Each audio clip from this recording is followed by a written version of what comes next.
Jangan lupa like, komen, dan subscribe channel YouTube TVRI Bengkulu dan nyalakan lonceng notifikasinya. Balik lagi di Opini Obrolan Pagi ini pemirsa, masih dengan tema yang sama nih, yaitu Puspa Langka bersama dengan Bang Deki.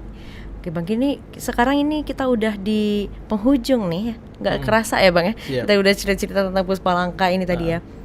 Dari tahun 2012 hingga dengan sekarang 2023. Jenuh nggak sih Bang sebenarnya mengurusi ini?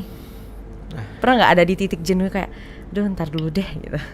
Sebenarnya saya tidak mengatakan jenuh ya Mbak, okay. Karena yang jenuh saya waktu jadi tenaga pendidik. Oh itu waktu jenuhnya 7 tahun ya? akhirnya saya keluar. Nah sekarang tuh saya yang lebih senangnya lagi karena saya udah ada berapa penghargaan yang saya dapat. Terus saya bikin trip juga jalan. Saya lebih sekarang eksploitasi, bukan eksploitasi ya, eksplorasi. Kalau eksploitasi lain bahasa tuh. Ya. Jadi eksplorasi itu saya pikir kayak gini. Bengkulu ini sangat menarik. Saya lihat dari berapa spesies yang saya temui itu punya keunikan, Mbak. Saya sampai cerita tadi di awal, di Bengkulu ini ada sampai kalau kita kaji, kita harus bikin jurnal lagi. Kayaknya raplesianya lebih dari 5 lah. Kalau mau benar-benar dikaji karena gitu ya. Saya tahu itu di daerah Pagar Seluma itu pernah mekar putih.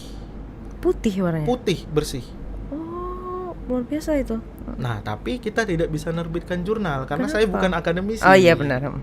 Iya kan? Bukan pakar. Saya cuman orang otodidak mau belajar tentang raplesia. Sementara yang saya temukan Hasselti yang kemarin diceritakan dari Rejang Lebong itu, itu beda dengan yang di Tapan. Sama-sama Hasselti. Tapi beda jenisnya ya? Beda bentuknya? Sama bentuk, cuman si motifnya beda. Dan bagian tengahnya beda lagi, Mbak. Itu bisa kajian spesies baru. Iya, benar. Nah, saya sampai dapat lagi yang di Seblat. Di Seblat? Di Seblat itu saya dapat raplesia coba sebesar ini, Mbak. Kecil ya? Tatakan kopi. Oke. Saya belum pernah dapat raplesia ukuran segini mekar. Iya, itu mekar sempurna? Mekar sempurna. Dan medianya saya foto itu spidol.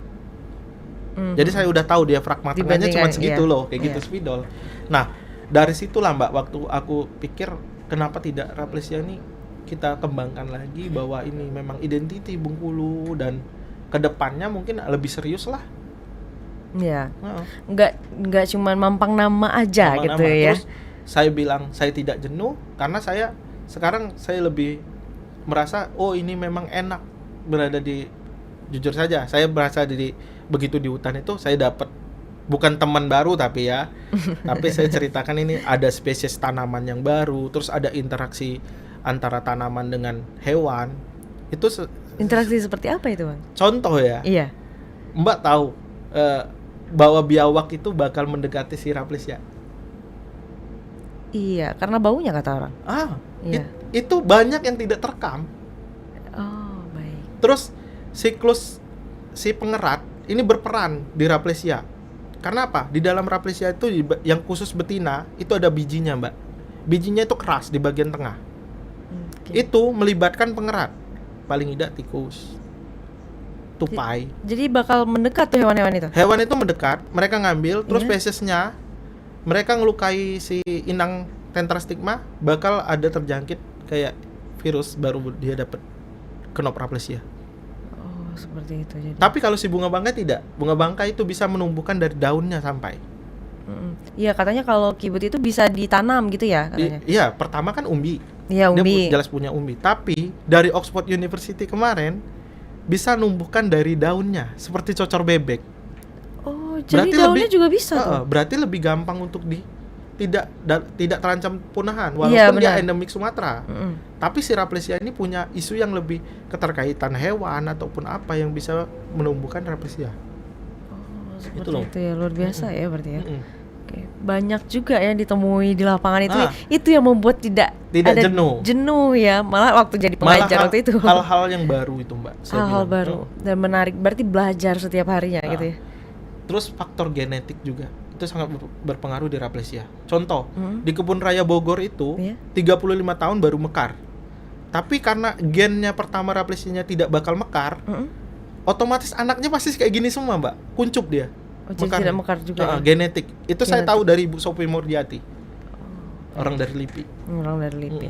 Nah, selama ada di bidang ini kan udah bertahun-tahun memang dari 2012. Bahkan sebenarnya dari kecil juga bisa dikatakan Bang ya, karena saya berdekatan. saya pernah nyabut. Pernah nyabut nih. Akhirnya menjadi orang yang peduli nih sekarang. Tentunya ada suka dan dukanya. Boleh diceritain sedikit nggak Bang? Apa sih pernah berada di titik duka yang seperti apa? Oh, kalau dukanya besar nih, Mbak. Baik. Saya pernah memutuskan mundur dari komunitas. Kenapa? Karena waktu itu habitat saya dihancur terus, Mbak. Habitatnya jadi hancur terus. Karena kayak gini, habitat saya itu di hutan Bovenlais itu bersinggungan langsung dengan daerah kebun warga. Oke. Kebun warga, mereka tuh turun naik kurang lebih sekitar 45 derajat lah. Wow. Tapi dengan kendala mereka harus bawa motor. Motor itu nggak ada remnya, cuman kurangin gigi. Jadi pakai gear besar, Mbak. Jadi dia nahan turunnya. Sementara saya bawa pengunjung nih. Pengunjung kita kan lihat nih di satu jalan nih. Pengunjung saya udah bilang, tolong taruh pinggir dikit. Jangan sampai makan jalan. Karena orang dari atas tidak punya rem. Mereka sampai buang motor akhirnya tuh, Mbak. Itulah terjadi konflik waktu itu. Habitat saya tidak tahu, mungkin orang yang itu kesal dengan saya bawa tamu. Iya, benar. Tapi hal yang saya pikir waktu itu sampai terjadi konflik kayak gitu loh. Konflik itu habitat saya dipotong. Tapi saya tidak judge orang ini. Iya, benar. Saya berpikir ini positif saja. Tapi yang aku pikir ini yang sampai hal yang termiris ya. Iya. Habitat saya dirusak sebetulnya. Dan saya mundur waktu itu. Mundur langsung ya, Bang ya. Nah, kalau itu kan tadi dukanya nih, kalau sukanya mungkin boleh sedikit Bang diceritain. Sukanya sih saya sekarang punya banyak teman, Mbak. Oh ya, pastinya dari itu ya.